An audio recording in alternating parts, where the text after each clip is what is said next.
Hello friends, welcome to our channel short and Guruji. तो आज की जो वीडियो है फ्रेंड्स, उसमें मैं आप लोग को बताऊंगा एसएससी के कुछ ऐसे इम्पॉर्टेंट या फिर आप कह सकते हैं बहुत ज़्यादा इम्पॉर्टेंट क्वेश्चंस जो कि एसएससी के हर एग्ज़ाम में बार बार रिपीट होते रहते हैं। यहाँ पर मैं इस वीडियो में आप लोग को 10 ऐसे रूल्स बताऊंगा जो कि हद से ज़्यादा इम्पॉर्टेंट है। यानी कि आप जब भी जो लोग प्रीवियस ईयर सॉल्व करते ही होंगे उनको तो ऑलरेडी पता ही होगा कि कितनी बार ये सारे क्वेश्चंस एसएससी पूछता है। तो मैं हर एक क्वेश्चन को आपको सॉल्व कराऊंगा। और आप लोग याद रखिएगा फ्रेंड्स, जो बिगिनर्स हैं, कि एग्जैक्ट ये रूल नहीं, इस रूल्स के साथ जैसे मैं एक क्वेश्चन आपको पढ़ा दिया, फिर उसके बाद मैं आपको एक पिक्चर दिखाऊंगा स्क्रीन पे, उसमें कुछ रूल्स रहेंगे। आप उनको नोट डाउन कर लीजिए या फिर आप स्क्रीनशॉट लेकर रख लीजिए, क्योंकि क्वेश्चन तो सिर्फ एक समझ लीजिए रूल का एक फॉर्म होता है, वो आप प्रैक्टिस करते हैं उसके थ्रू, लेकिन जो मेन इंपॉर्टेंट होता है वो रूल ही होता है। क्वेश्चंस कम रिपीट होते हैं लेकिन रूल जो है बहुत ज़्यादा रिपीट होता है। जैसे कि एक ये क्वेश्चन आप लोग देखिए, यहाँ पर लिखा हुआ है, no sooner did I came out of my home to go to market when it started raining heavily. देखिए यहाँ पे क्वेश्चन जो था ये स्पॉट एरर का था, लेकिन मैंने यहाँ पर ए बी सी डी करके नहीं दिया, क्योंकि जो भी रूल्स होते हैं, ये जो भी इम्पोर्टेंट रूल मैंने बताए हैं, ये सिर्फ एरर में ही नहीं, चाहे आप इम्प्रूवमेंट की बात करेंगे या फिर आप बात करेंगे फिल इन द ब्लैंक्स की, या फिर कभी कभी क्लोज टेस्ट में भी ये क्वेश्चन जरूर आपको देखने के लिए मिलेगा, ये रूल आपको देखने के लिए मिलेगा ही मिलेगा। तो इसकी हम बात करते हैं पहले कि इसमें कहाँ पे एरर है, कहाँ पे गलती है। तो ये देखिए फ्रेंड्स, नो सूनर लिखा हुआ है, और ये रूल आप लोग जान लीजिए कि जहाँ भी नो सूनर आता है, जब नो सूनर से दो सेंटेंसेस को या दो क्लॉज को जोड़ते हैं, तो नो सूनर के साथ कभी भी व्हेन नहीं आता है। अब नो सूनर के साथ व्हेन नहीं आता तो फिर क्या आता है? नो सूनर के साथ आता है देन। इस रूल्स पे आपको बहुत सारे क्वेश्चंस देखने के लिए मिलेंगे, और ये सच में बहुत ज़्यादा इंपॉर्टेंट है। अच्छा, ये मैंने एक में ही बता दिया। अब सिर्फ फिर नो सूनर ही नहीं, आप ये देखिए, आपको स्क्रीन पे दिख रहा होगा, नाइदर के साथ नॉर आता है, आइदर के साथ और आता है, बोथ के साथ एंड आता है, डाउ के साथ येट आता है, हार्डली स्केर्सली के साथ फिर या फिर बिफोर का यूज़ करते हैं, और जो कि मैंने आपको नो सूनर भी बताया एग्जाम्पल में, नो सूनर के साथ हमेशा देन का यूज़ आता है, देन का यूज़ करते हैं। तो अगर आप इन कुछ रूल्स को, स्पेसिफिक रूल्स को याद कर लेंगे, तो आपको कहीं ना कहीं डेफिनेटली ये क्वेश्चन देखने के लिए मिलेगा ही मिलेगा। आप लोग निश्चिंत रहिए, ये क्वेश्चन तो डेफिनेटली हर शिफ्ट में कहीं ना कहीं तो आपको मिलेगा ही, चाहे इंप्रूवमेंट में मिल जाएगा, या फिर एरर में मिल जाएगा, या फिर फिल इन द ब्लैंक्स वगैरह में मिल सकता है। बस अब आ जाते हैं अपने सेकंड क्वेश्चन की तरफ। तो सेकंड जो क्वेश्चन या फिर हम कहें सेकंड जो रूल हमारा है, उसको देखते हैं। अनलेस यू डोंट ओबे your elders you will not succeed in your life. अब देखिए, जो काफ़ी ज़्यादा एक्सपर्ट्स हो चुके हैं इंग्लिश में, उनको तो देखते ही इसमें पता चल गया होगा कि एरर कहाँ पर आ रही है। तो इसमें रूल यही फ्रेंड्स कि अगर कहीं भी अनलेस, इसके साथ साथ एक और चीज़ है, अनलेस या फिर अनटिल, ये अनटिल भी होता है साथ में, अगर ये दोनों का यूज़ कहीं हुआ है, या फिर कहीं अनलेस का यूज़ हुआ है, या फिर कहीं अनटिल का यूज़ हुआ है, तो उसके साथ उस सेंटेंस में, उस क्लॉज में कभी भी कोई भी निगेटिव वर्ड नहीं यूज़ होता है। तो यहाँ पर जब एक बार हम अनलेस यूज़ कर चुके हैं, तो यहाँ पर डोंट का यूज़ हम नहीं करेंगे। इसलिए नहीं करेंगे क्योंकि अनलेस जो होता है या फिर अनटिल जो होता है, वो खुद अपने आप में निगेटिव होता है, और एक सेंटेंस में कभी भी दो बार नेगेटिव वर्ड्स को यूज़ हम नहीं कर सकते हैं। तो इस टाइप का रूल आप याद कर लीजिए कि अनलेस अनटिल कहीं भी आपको दिखता है, तो उसी सेंटेंस में हम नेगेटिव वर्ड्स का यूज़ नहीं करेंगे, उसी क्लॉज में निगेटिव वर्ड का यूज़ नहीं करेंगे। चाहे वो नो हो, नॉट हो, नेवर हो, या फिर डिड नॉट हो, डोंट हो, डज नॉट हो, कुछ भी हो, निगेटिव वर्ड का यूज़ नहीं करेंगे। तो ये भी एक बहुत इंपॉर्टेंट रूल है जिसपे एसएससी क्वेश्चन फॉर्म करता रहता है हर साल। तो ये भी आप लोग याद रख लीजिए। तो ये देखिए फ्रेंड्स, आपका जो नेक्स्ट क्वेश्चन है, नेक्स्ट रूल है, वो क्या है? Several great battles took place among the British and Americans.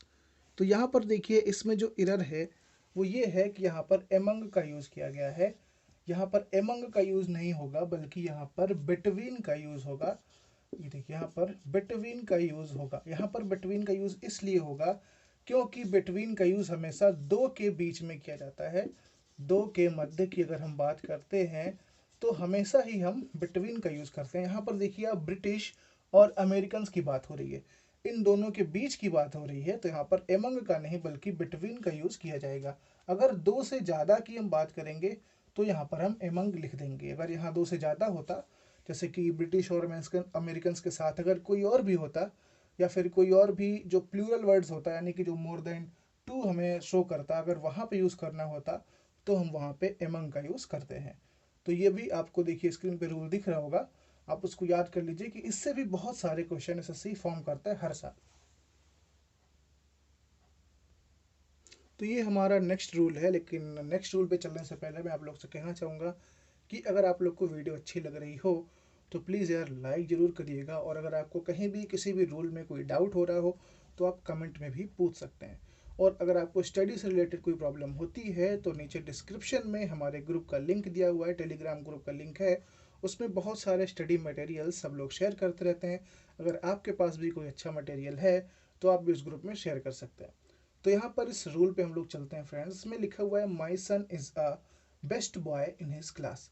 तो ये जो रूल है वो डिग्री से रिलेटेड है। जो एडजेक्टिव हम लोग पढ़ते हैं, अगर आप लोगों ने एडजेक्टिव का चैप्टर पढ़ा होगा तो उसमें ज़रूर पढ़ा होगा कि कभी भी सुपरलेटिव डिग्री के साथ उसके पहले ए का यूज़ नहीं होता है बल्कि हमेशा द का यूज़ होता है।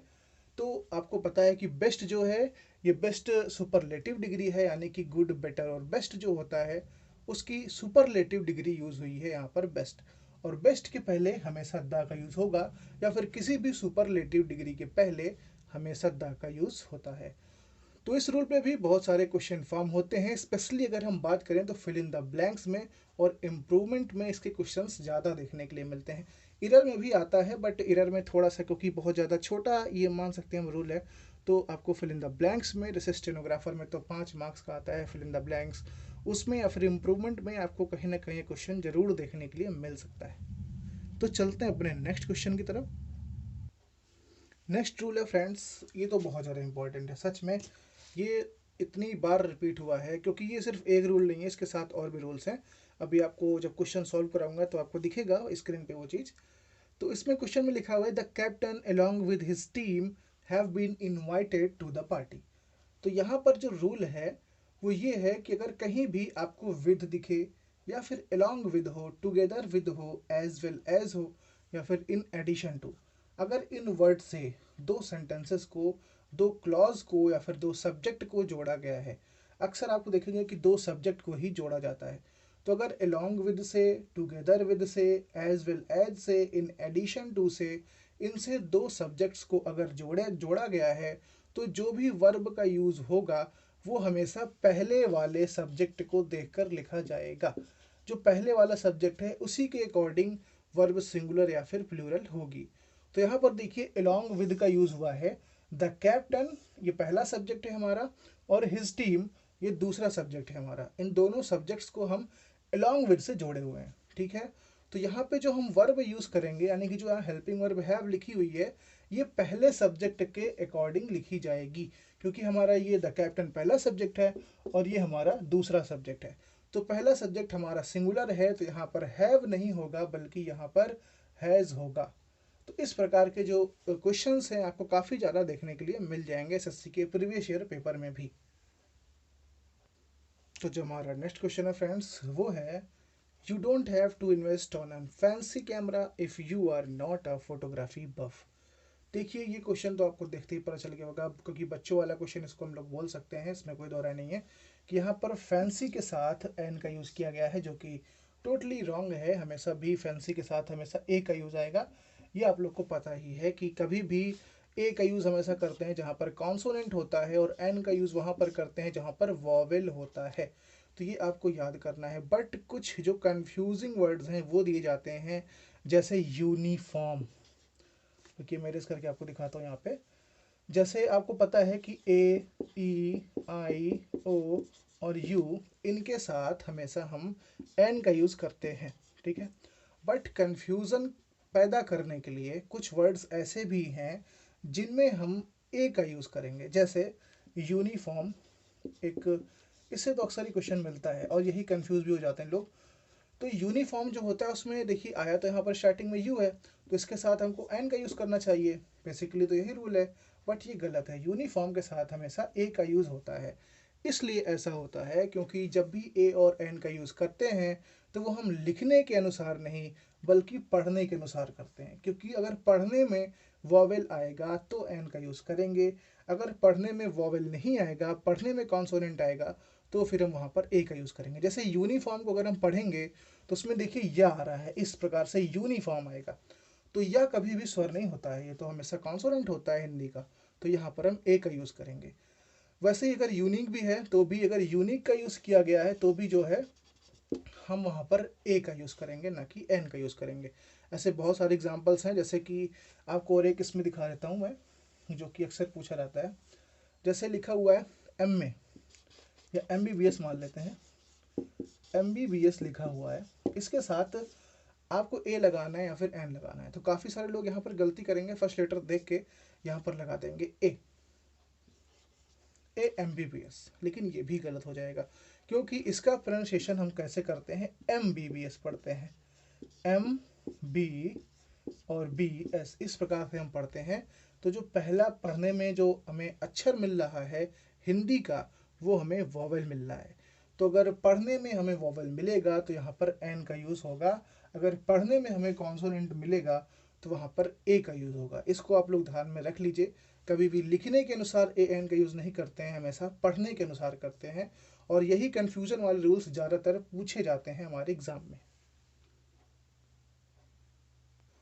तो ये हमारा नेक्स्ट क्वेश्चन है फ्रेंड्स, लेकिन मैं फिर से आप लोगों को कहना चाहूँगा कि सिर्फ 10 रूल्स जो कि इस वीडियो में मैं बताऊँगा, ऐसा नहीं है कि सिर्फ यही 10 रूल हैं जो कि एसएससी के फेवरेट हैं, बहुत सारे रूल्स हैं। तो अगर आप लोग को वीडियो पसंद आएगी, आप लोग कमेंट में बोलेंगे, तो आगे और भी पार्ट्स इस टाइप की वीडियोज़ के मैं प्रोवाइड कराऊँगा। क्योंकि सबको पता है भैया कि 10 रूल से कुछ कल्याण नहीं होने वाला, काफ़ी सारे रूल हैं, लगभग आप ये मान के चलिए 50-60 से ज़्यादा ही रूल्स हैं जो कि इंपॉर्टेंट हैं। वैसे टोटल बुक में तो 500-600 से भी ज़्यादा रूल्स दिए गए हैं, बट सारे रूल्स उतने इंपॉर्टेंट नहीं होते हैं, कुछ तो होते हैं बहुत ज़्यादा फेवरेट, जैसे कि यहाँ पर मैं कुछ आप लोग को वीडियो में बता रहा हूँ, और कुछ होते हैं थोड़ा सा जो कभी कभी पूछे जाते हैं। तो पहले हम वो तो हमें तैयारी होना चाहिए, लेकिन जो हमेशा पूछे जाते हैं, मेरी कोशिश ये है कि वो हर हाल में सबको तैयार ही होना चाहिए जो बार बार पूछे जाते हैं। तो फिलहाल चलते हैं इस क्वेश्चन की तरफ। इसमें लिखा हुआ है, despite of minimal use of technology they are able to manage everything in a simple manner. तो यहाँ पर आप लोग एरर ढूंढिए, और अगर आपको एरर मिल गया हो तो कमेंट में बता दीजिए, क्योंकि ये भी भैया बहुत ज़्यादा फेमस क्वेश्चन है। तो यहाँ पर फेमस क्वेश्चन इसलिए है और ये बहुत इजी भी है कि डिस्पाइट के बाद कभी भी ऑफ का यूज़ नहीं होता है। अगर कहीं भी आपको डिस्पाइट के बाद ऑफ का यूज़ दिख जाए तो वो हमेशा गलत होगा, और इस पर क्वेश्चन फॉर्म होंगे ही होंगे, किसी ना किसी स्विफ्ट में तो पक्का मिलने वाला है, क्योंकि हर बार ये क्वेश्चन पूछा जाता है। डिस्पाइट के बाद कभी भी ऑफ का यूज़ नहीं किया जाता है, ये गलत होता है। तो इस तरीके के रूल्स भी आप नोट डाउन कर लीजिए, क्वेश्चन में आ सकते हैं। नेक्स्ट रूल है हमारा friends, many a man have come to India from Canada to live here permanently. तो यहाँ पर आपको दिखा होगा कि मेनी है, मेनी मीन्स हमेशा आप जानते हैं बहुत सारे होता है, और ये जो है हमेशा प्लूरल होता है, और इसके साथ हमेशा प्लूरल वर्ब का यूज़ किया जाता है। बट यहाँ पर क्वेश्चन जो बनते हैं, मेनी और मेनी ए मैन, अगर मेनी के बाद ए और कोई दूसरा नाउन लिखा हुआ है, जैसे मेनी अ मैन हो सकता है, मेनी अ बॉय हो सकता है, कुछ भी हो सकता है, तो मेनी अगर लिखा है तो उसके साथ हमेशा प्लूरल वर्ब का यूज़ किया जाएगा। लेकिन अगर मेनी ए प्लस कोई नाउन लिखा हुआ है तो उसके साथ हमेशा सिंगुलर वर्ब का यूज़ करेंगे हम, तो यहाँ पर हैज़ का यूज़ हो जाएगा। ये रूल्स भी बहुत ज़्यादा इंपॉर्टेंट है, आप लोग इसको देख लीजिए और इसकी प्रैक्टिस कर लीजिए। तो चलते हैं अपने नेक्स्ट क्वेश्चन की तरफ। हमारा नेक्स्ट क्वेश्चन है friends, our cricket team comprises of 11 skilled players. तो आप लोग को ये रूल याद रख लीजिए कि कंप्राइजेज के बाद कभी भी ऑफ का यूज़ नहीं होता है, सिर्फ कंप्राइजेज होता है। और ये भी क्वेश्चन बहुत ज़्यादा इंपॉर्टेंट है, specially fill in the blanks में या फिर इम्प्रूवमेंट के लिए बहुत ज़्यादा इंपॉर्टेंट है। और एरर में भी पूछा गया है, ऐसी बात नहीं कि एरर में नहीं पूछा गया, बट ज़्यादातर जो इसका रेशियो देखने के लिए मिलता है वो इम्प्रूवमेंट में या फिर जो है फिल इन द ब्लैंक्स को देखने के लिए मिलता है। बाकी आपको अगर रूल पता है तो कहीं भी आप इजीली कर सकते हैं कि कंप्राइजेस के बाद ऑफ का यूज़ नहीं होता है। तो फ्रेंड्स, ये कुछ आज के रूल्स थे जो कि बहुत इंपॉर्टेंट हैं एसएससी के पॉइंट ऑफ व्यू से, स्पेशली एसएससी स्टेनोग्राफर का एग्ज़ाम जो कि होने वाला है। वैसे तो एसएससी के किसी भी एग्ज़ाम के लिए रूल्स हमेशा इंपॉर्टेंट ही होते हैं, इंग्लिश के रूल कुछ डिफरेंट नहीं होते, वो किसी भी एग्ज़ाम के हों, बट फिर भी कुछ रूल्स थे। अगर आपको वीडियो अच्छी लगी हो फ्रेंड्स तो प्लीज़ लाइक ज़रूर करिएगा, और अगर आपको और भी पार्ट्स चाहिए इस तरीके के जो कि एसएससी के काफ़ी फेवरेट क्वेश्चंस के पार्ट हैं, तो आप नीचे कमेंट में बताएंगे। अगर काफ़ी ज़्यादा लोग कमेंट करेंगे तो मैं ज़रूर इसके आगे के भी पार्ट लाऊंगा।